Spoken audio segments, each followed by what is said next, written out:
কারো রোজা গ্রহণযোগ্য হওয়ার জন্য নিয়ত খুবই গুরুত্বপূর্ণ। নিয়ত এখানে খুবই গুরুত্বপূর্ণ। এটা ছাড়া কারো রোজা গ্রহণযোগ্য হবে না।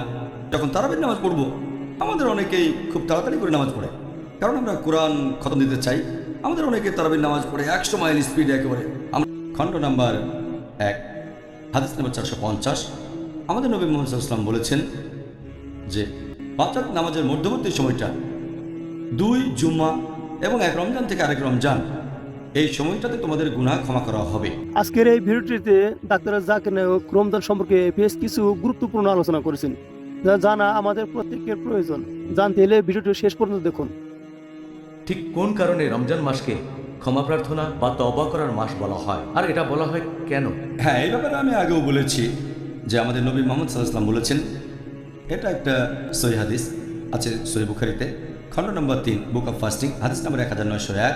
আমাদের নবী মুহাম্মদ সাল্লাল্লাহু আলাইহি ওয়াসাল্লাম বলেছেন, যদি কেউ পবিত্র রমজান মাসে রোজা রাখে সঠিক নিয়তের সাথে, ইমানের সাথে, আল্লাহ সুবহানাহু ওয়া তাআলার কাছ থেকে পুরস্কার লাভের আশায় তার অতীতের সব গুনাহ ক্ষমা করা হবে। এই কথাটা আবারও বলা হয়েছে মুসনাদ আহমেদে, খণ্ড নম্বর 3, হাদিস নম্বর 11524। সেখানে বলা হয়েছে, যদি কোনো লোক এই পবিত্র রমজান মাসে রোজা রাখে সঠিক নিয়তের সাথে, আল্লাহ সুবহানাহু ওয়া তাআলার কাছ থেকে পুরস্কার লাভের আশায়, তার অতীতের সব গুনাহ ক্ষমা করে দেয়া হবে। এছাড়া আরও উল্লেখ আছে, এটা আছে সহিহ মুসলিমে, খণ্ড নম্বর 1, হাদিস নম্বর 450।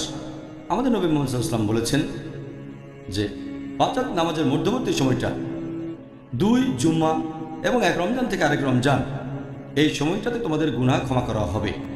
এই সময়টাতে তোমাদের সব পাপ ক্ষমা করা হতে পারে। আমাদের প্রিয় নবী মুহাম্মদ সাল্লাল্লাহু আলাইহি ওয়াসাল্লাম আরও বলেছেন, এটা উল্লেখ আছে সহিহ মুসলিম, খণ্ড নম্বর 4, বুক অফ তাওবা, হাদিস নাম্বার 6644। আমাদের প্রিয় নবী মুহাম্মদ সাল্লাল্লাহু আলাইহি ওয়াসাল্লাম বলেছেন যে আল্লাহ সুবহানাহু ওয়া তাআলা রাতের বেলায় কেউ যদি ক্ষমা প্রার্থনা করে থাকে, আল্লাহ তখন তার দিনের বেলায় করা পাপগুলো ক্ষমা করে দেন। আর আল্লাহ সুবহানাহু ওয়া তাআলা দিনের বেলায় কেউ ক্ষমা প্রার্থনা করলে তার সেই পাপগুলো ক্ষমা করে দেন যেগুলো করেছে রাতের বেলায়। তাই এটা হলো ক্ষমা প্রার্থনার জন্য সেরা একটা মাস, এই পবিত্র রমজান মাস। এই মাসে সহজে নিজের পাপগুলো থেকে ক্ষমা পেতে পারেন, কারণ বেহেশতের দরজা এই সময় খোলা থাকে, দোজখের দরজা বন্ধ থাকে। সেজন্য রমজানকে বলা হয় ক্ষমার মাস। আল্লাহু আকবার। এই কারণে সবাই এই মাসে ইবাদতে মগ্ন থাকে। কারণটা তাহলে জানলাম। সুবহানাল্লাহ। ডাক্তার জাকির, এই পবিত্র রমজান মাসে মুসলিমদের কি বিশেষ কিছু কাজের প্রতি মনোযোগ দেওয়া উচিত? আর আমরা জানি যে দর্শকরা আপনার কাছ থেকে এটা জেনে দারুণভাবে উপকৃত হবেন যে এই মাসে তাদের কোন কাজটা করা উচিত, আর তারা এখন থেকে রমজানের জন্য প্ল্যান করতে পারবেন। হ্যাঁ, আমার মতে এটা খুবই ভালো প্রশ্ন, কারণ বেশিরভাগ কাজের কথা আমরা হয়তো বলবো বিভিন্ন আলাদা এপিসোডে। আমি এখানে সংক্ষেপে কয়েকটা গুরুত্বপূর্ণ পয়েন্টের কথা এখন আলোচনা করব, কারণ বিস্তারিত বললে অনেক সময় লেগে যাবে। কয়েকটা গুরুত্বপূর্ণ পয়েন্ট মনে রাখতে হবে। যে 1 নম্বর, সেটা হলো নিয়ত। নিয়ত খুবই গুরুত্বপূর্ণ। রোজার এই নিয়ত হবে শুধুমাত্র আল্লাহ সুবহানাহু ওয়া তাআলার জন্য। কারো রোজা গ্রহণযোগ্য হওয়ার জন্য নিয়ত খুবই গুরুত্বপূর্ণ। নিয়ত এখানে খুবই গুরুত্বপূর্ণ। এটা ছাড়া কারো রোজা গ্রহণযোগ্য হবে না। 2 নম্বর, সেটা হলো রোজা সম্পর্কিত কিছু সুন্নত পালন করা। এ ব্যাপারে কয়েকদিন পরে বিস্তারিত আলোচনা করব। তবে এখানে একটা ব্যাপার বলি যে নবীর একটা গুরুত্বপূর্ণ সুন্নত হচ্ছে যে আমরা আমাদের সাহরি করব যতটা দেরিতে করা সম্ভব, তার মানে ভোর হওয়ার সামান্য একটু আগে, ফজরের নামাজের একটু আগে। আর আমরা আমাদের রোজা ভেঙে ফেলবো, ইফতার করব যত তাড়াতাড়ি সম্ভব, ঠিক সূর্যাস্তের পরপরই। এছাড়াও এই রহমতের মাসে আমরা খুব সাবধানে থাকব, সেই সব কাজগুলো থেকে বিরত থাকব যে কাজগুলো নিষিদ্ধ, যেগুলো হারাম, আর যেসব কাজ মাকরুহ। এটা আমাদের জন্য সুবর্ণ সুযোগ। যদি কোনো লোকের এমন কোনো অভ্যেস থাকে যেটা শরিয়ার বিরুদ্ধে হতে পারে, যেটা হারাম কাজ অথবা মাকরুহ কাজ, রমজানের সব কাজ থেকে বিরত থাকা শ্রেষ্ঠ সময়। এই অভ্যেসটা থেকে যাবে, আর ইনশাআল্লাহ হয়তো সারা জীবন সেই খারাপ কাজ থেকে বিরত থাকবেন। যেমন ধরেন, একজন লোক, সে হয়তো অ্যালকোহল পানে অভ্যস্ত। যদি অ্যালকোহল পান থেকে বিরত থাকেন সূর্যোদয় থেকে শুরু করে সূর্যাস্ত পর্যন্ত, সে তাহলে মদ থেকে বিরত থাকতে পারবে বাকি জীবনটাও। একইভাবে আমরা চেষ্টা করব সেসব কাজ থেকে বিরত থাকতে যে কাজগুলো মাকরুহ। যেমন ধরেন, দাঁড়িয়ে পানি পান করা মাকরুহ।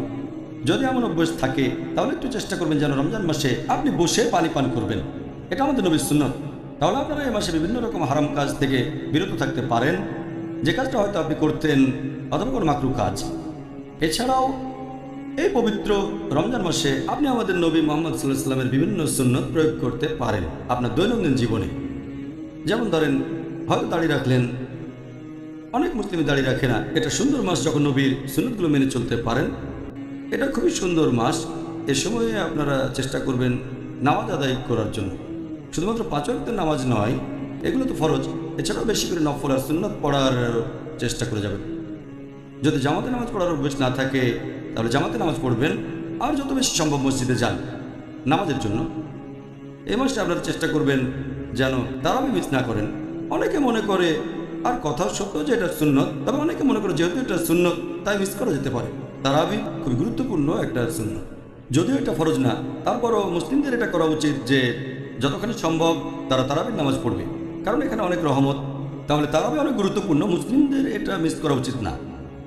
আর যখন তারাবির নামাজ পড়ব, আমাদের অনেকেই খুব তাড়াতাড়ি করে নামাজ পড়ে, কারণ আমরা কোরআন খতম দিতে চাই। আমাদের অনেকে তারাবির নামাজ পড়ে 100 মাইল স্পিডে একেবারে।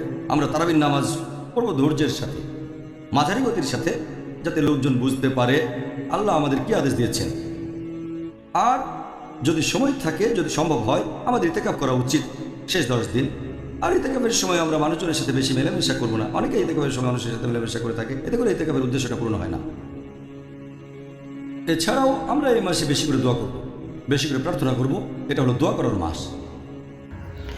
ভিডিওটি ভালো লাগলে চ্যানেলটি সাবস্ক্রাইব করুন এবং দিন প্রচারে সহায়তা করুন।